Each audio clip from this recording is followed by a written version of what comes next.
I found out my brother was stealing from me on a random Tuesday morning, in the middle of replying to a client email. It wasn't obvious at first.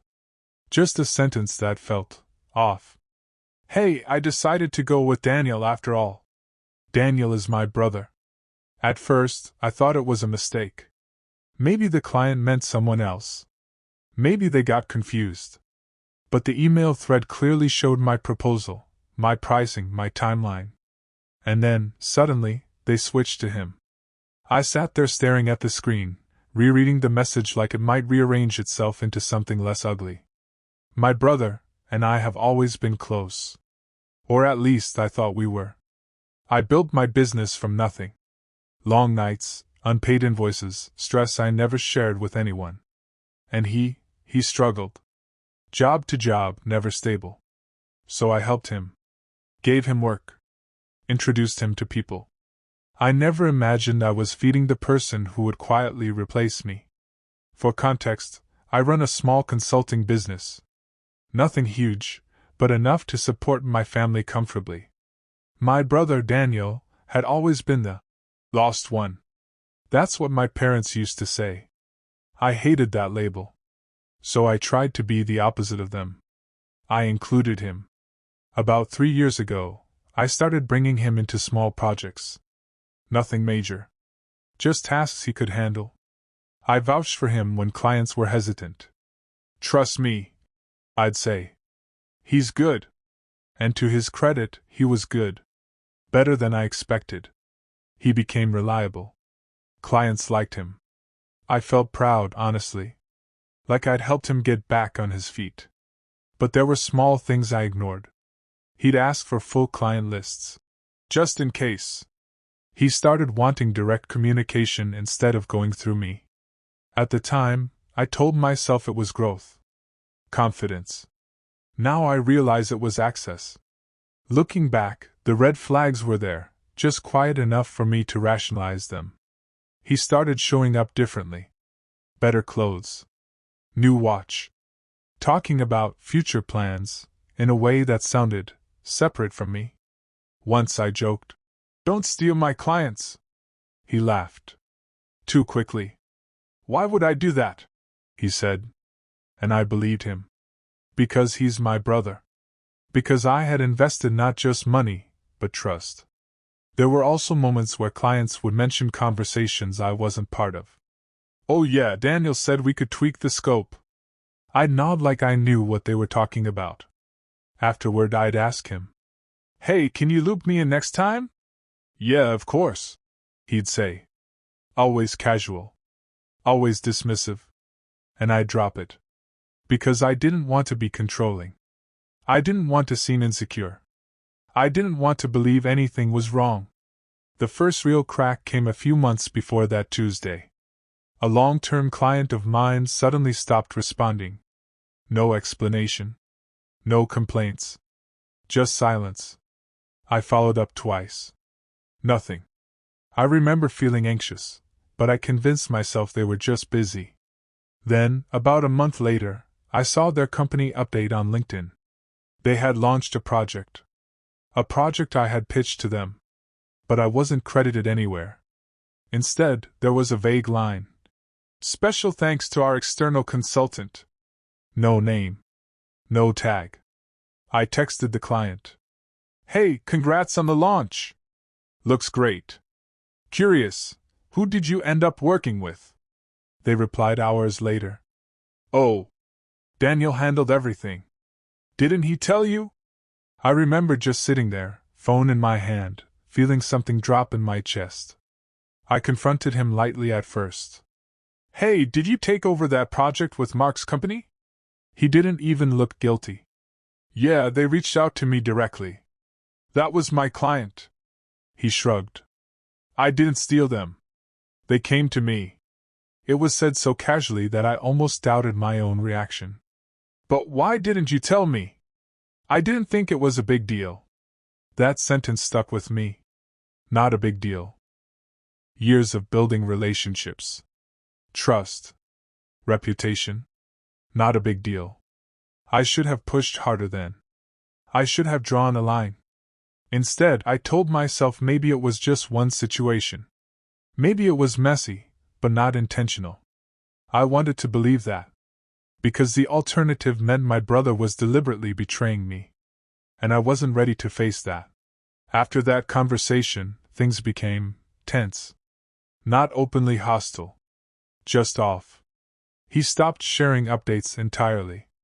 I noticed he was busier, but not with my projects. He'd take calls outside. Close his laptop when I walked by. And yeah, I know how that sounds. Like paranoia. But at the time, I kept telling myself, "You're overthinking." Then the client emails started trickling in. One here. One there. "Hey, we've decided to go with Daniel." "Thanks, but Daniel offered a better package." "Daniel mentioned he could handle this more directly." Each one felt like a small cut. I started cross-referencing timelines. These were clients I had introduced him to. Clients who trusted me first. It stopped feeling like coincidence. It started feeling like a pattern. And I realized I might be losing control of something I spent years building. The turning point came when I accidentally saw his proposal. He left his laptop open in my office. I wasn't snooping. I swear. I just walked in, and there it was. A full proposal document. My formatting. My structure. My wording. Even my pricing model, just slightly undercut. I scrolled, heart pounding. He wasn't just working independently. He was replicating my entire business. And at the bottom, I saw the client name. A current client. One I had an active contract with. I felt physically sick. That's when it hit me fully. This wasn't accidental. This wasn't clients reaching out. This was deliberate. Systematic. He was positioning himself as a better, cheaper version of me, to the very people I trusted him with. I didn't confront him immediately. I wish I could say I did something strong, decisive. Instead, I sat with it. For hours. I kept replaying everything. Every conversation. Every time I defended him. Every time I vouched for him. I felt stupid. Like I had been slowly, willingly replaced in my own life. That night, my wife noticed something was wrong. "What's going on?" she asked. I hesitated. Then I told her everything. She didn't look surprised. That hurt more than anything.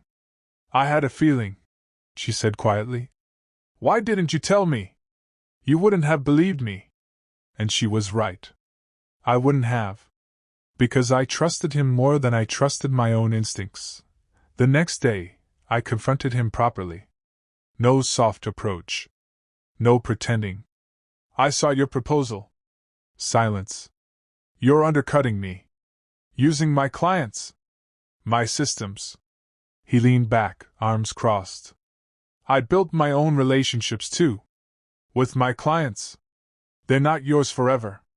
That sentence felt like a slap. "I helped you," I said. "I know," he replied. "And I appreciate it." But there was no emotion behind it. No guilt. Just calculation. "You're acting like I owe you my entire career." "I don't think you owe me that," I said. "But I think you owe me basic loyalty." He laughed. "Loyalty doesn't pay bills." I don't think I've ever felt anger like that before. The argument escalated fast. Years of resentment spilled out, from both sides.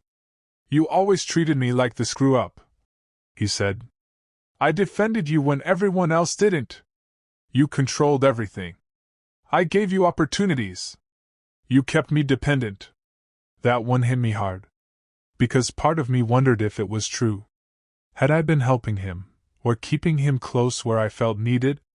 But even if that was true, did it justify this? "You could have built your own thing," I said. "I am," he replied. "I just used a smarter starting point." That's when I realized he didn't see this as betrayal. He saw it as strategy.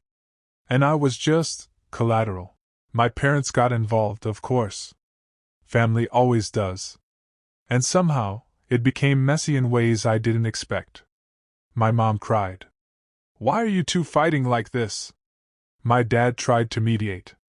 Can't you just work together? Work together. After everything. Daniel framed it differently to them. I'm just trying to build something for myself. He didn't mention the client poaching, the undercutting, the copying. And I found myself sounding bitter, defensive, like I was exaggerating. It twisted the narrative. Suddenly, I wasn't the victim. I was the successful brother who couldn't share. And that hurt almost as much as what he did. Because now, I was losing more than just business. I was losing how my own family saw me. The business impact was brutal. Within 6 months, I lost nearly 40% of my clients. Some left quietly. Some told me directly. Daniel offers more flexibility. He seems more available. It just makes sense financially. I couldn't even blame them. From their perspective, it did make sense. I had unknowingly trained my competition. Perfectly. Revenue dropped. Stress skyrocketed. At home, I became distant. Irritable. My wife tried to be supportive, but I could tell she was worried. Not just about money. About me. I wasn't sleeping properly. I kept replaying conversations in my head. Thinking of things I should have said. Things I should have noticed sooner. It wasn't just about losing clients. It was about losing trust in my own judgment. Eventually, I cut him off completely. No shared projects. No communication. Blocked him everywhere except email. Even that felt too generous. Family gatherings became unbearable. We'd sit in the same room, pretending the other didn't exist. My mom would try to force small talk. Why don't you two just fix this? Like it was a misunderstanding. Like it was something small. But this wasn't a fight. This was a fracture. Something that doesn't heal the same way. I stopped attending some events altogether. It was easier than pretending everything was fine. Easier than looking at him and remembering who I thought he was. Because that version of him doesn't exist anymore. Or maybe it never did. It's been over a year now. My business is stabilizing, slowly. Different clients. Different approach. More cautious. I don't trust easily anymore. Not employees. Not partners. Not even friends fully. That part of me changed. And I hate that it did. As for Daniel, he's doing well. Better than me, financially.